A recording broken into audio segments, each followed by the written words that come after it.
Hi there YouTube, Extreme Trains here. Now you will have seen particularly some of Leo's old videos, and I know a lot of you who watch my channel watch his content as well. If you don't, I highly recommend it.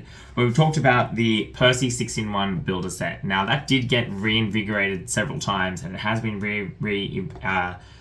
revived in AEG, and at a recent sale where I picked up some items from Target, I thought, you know what, given how much motorized stuff I've suddenly come into possessing, it makes sense to have a bit of track to actually be able to run them on, so I can show you guys all how they look together. So in this video we're taking a look at this,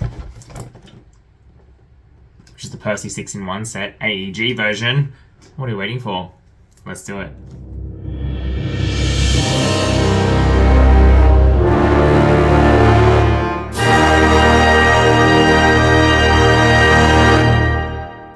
So let's take a look at the box of this, and you can see again I'm back down in the spare room so I can show you this within the frame. I think it's a pretty good representation of what you get in the set. There's quite a vibrant picture of the layout, 6 ways to build, 6-in-1. Again, disappointed we don't have the fun barcode here on the front. And then you can see if we come here, we've got a little image of the other layouts you can build. You can see there's a bit of variety there in terms of the levels and how it all comes together. We do get a Percy, which has a new face, so we've got like that little determined face, which is great. Although interesting that it's not the same face that's on the box. So was that a prototype face? And then this is the face we actually got. Don't know. You can see we've got Thomas here on the side. Come around to the back. We've got a little description. What's really weird is that they talk about Percy delivering the mail, and yet there's no mail anything included in this set. He doesn't have a mail truck. There's no mail destination. There's literally nothing. It's just talking about Percy. So I think it's really weird that they mention it and spend so many words mentioning that. Look, you know, they talk about switch up today's mail run. Like, what? Anyway, I think that's really weird in the circumstances.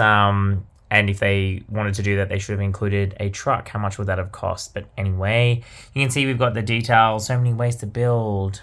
There's a little parts list for those of you who are paying attention. Does look like you get a lot of funky pieces, but it does look like you can build some relatively useful layouts as opposed to just random bits and bobs. Again, we've got all the engines here on the side. If we just tip over to the bottom. Again, the bottom upside down, but you can see we do have the all engines go barcode here, which is nice to see. And otherwise, that's it for the box. Let's crack this open and take a look. Everything is now out of the box. So let's take a quick look at the little Percy included. So again, there's a little look at his face. Quite a determined face. Otherwise, it's very similar to the Percy that I've just reviewed on my channel. I'll put a link down below to the Bruno Percy pack. Yeah. Having had a look now at the new Trackmaster Classic 4 80th anniversary, whatever you want to call it, products, these Trackmaster engines from All Engines Go really do feel quite basic. And it's funny because I think the metal engines are really nice from All Engines Go in terms of the way they capture the details of the engines. These just feel, I don't know, they feel really toy-like, but not in a good way. But anyway, I'm not really interested in Preppy. What is interesting though is that you do get a big instruction book in color, which is nice. I've previously complained about them not being in color, so this is great to see. It shows you all 6 layouts in quite a lot of detail, which is awesome. And you can see there's some pretty cool options. I mean, look at that one. That's pretty cool, actually. I haven't worked out which one I'm going to build yet. You can see we get all of the parts down here. Now, what I was not expecting is that to make this little spinning tunnel section, you do need to use 4 screws, and so you do get those here in a bag with the instructions. I will see if I can build them without putting the screws in, because that's really kind of annoying. And I'll get back to you once we build a layout. All right, let's go. This is the built version of one of the alternate layouts. It's not the first one you see on the box. And the reason I've done this one is because it uses all the pieces of track except a single curve, which has just collided with the camera. But obviously you could add that to the buffers on the end, which provides you with an option for expansion. I have confirmed you do not need to screw together that spinning bridge section in order to get it to work. It will friction fit in pretty tightly, so I don't think you need to screw that if you don't want to.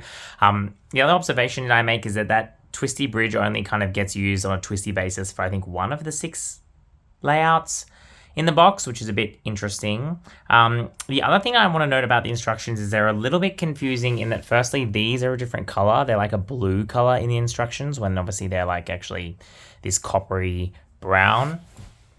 The other thing to note is the instructions it gives you for putting together the bridge are quite specific for the layout that is shown on as number 1, but that uses these supports, whereas this layout uses these supports, which you can see are different pieces combined together. So I worked it out quite quickly, but I can see that if you're trying to build one of these other layouts, it might get a little bit confusing if you don't have experience with the Trackmaster track system and how it all goes together. Now, how does it all go together? Well, it goes together pretty well. There's a couple of little things like this, which I don't know if those clearances are quite right. And there is a disclaimer that not all engines might work with this set. But you can see it's quite interesting. We've essentially got this main loop here, which runs over the bridge.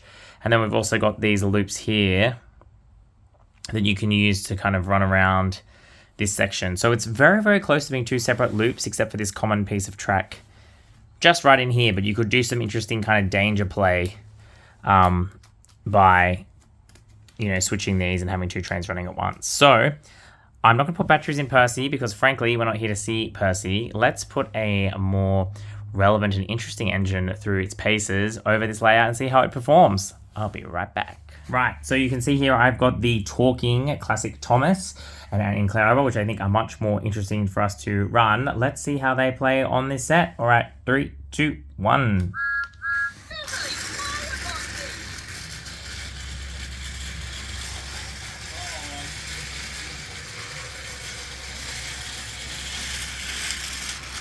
Okay, so far, relatively so good. We had Annie come off the tracks, but she's back on. Let me switch to this and see what happens. Another one of those pieces of that wobbly track.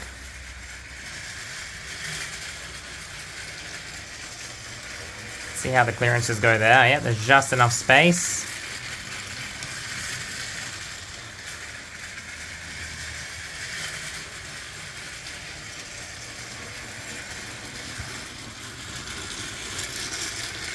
Seems to be running okay. And also running it with this gives you a sense of what the travel is like with some coaches. And I think that's important because with a bigger playset like this, you want to get the feeling you are going to different parts of the island. There you go, he's talking to Cranky, who's just over there. And I think you get a lot more of that sense of scale when you couple up some wagons to the trains. Yeah, so far so good, no derailments. I think it's visually quite interesting. There's lots of points. There's some little hills like up there at the back. Keeps interesting. Let's switch Thomas back onto the main line. Then going up there over Sodor suspension bridge. Oh, and just as I spoke about no derailments, there Thomas goes. Hitting the suspension bridge. Try again, shall we?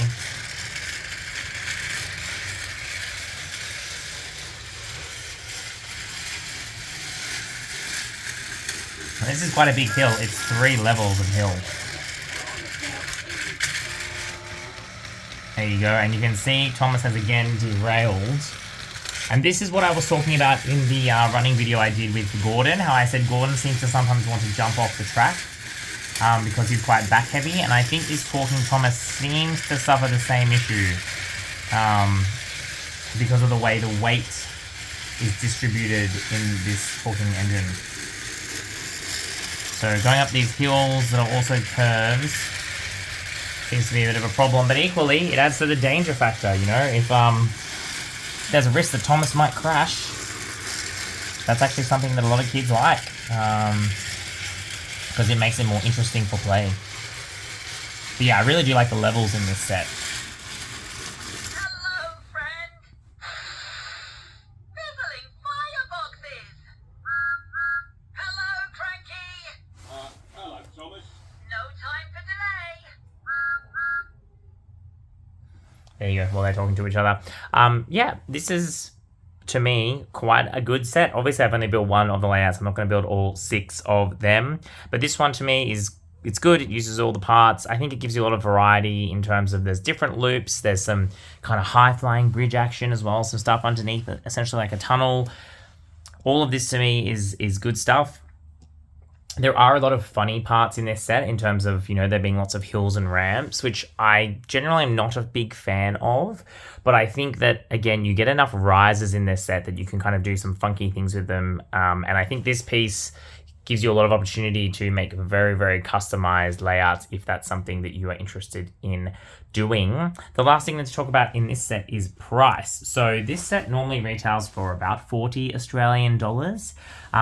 What's unusual, and so I bought this set on discount, so it was only 29 Australian dollars instead of 39 Australian dollars, which we'll call 40 and $30.